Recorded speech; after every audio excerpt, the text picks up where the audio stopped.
sửa lại cho với thầy mình hả? Chấm giá lấy rốt với tập bát thiên này nó phim là điều số của tụi mình hả? Căn sửa lại xung quanh trầu của là điều của tụi mình hả? Chấm xin ô căn sửa lại bu anh đâu bằng tên lệ ba thôi điều của tụi mình hả? Chấm em dâu sẽ phá khá khơi răng hô tụi em tất cả nghe chẳng hả? Chấm xin Xoán Thiên lúc thì mình nghe nghe xem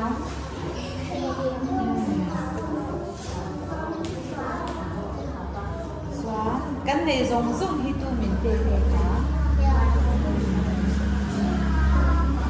Tụi nghe rồi tôi chơi cái chấm về bà mốt chấm xin nó lê tấn cụ thể bật thiên cái tụi cái này có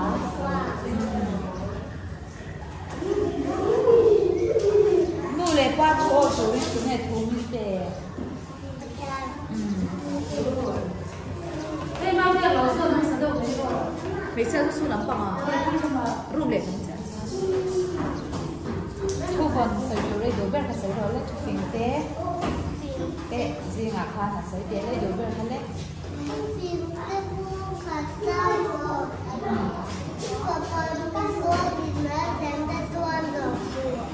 bạn chào em lấy tổ của em sẽ trả lời lúc đó sẽ thu hút không? Thu phần sẽ trả lời lúc rồi lấy sẽ trả lời đó lấy linh tục là ba lằng lằng linh ta bên thu phình thế thu phình papa sorry nói chuyện với con rồi phụ tôi nghe tiếng hả? Chào mẹ tập thể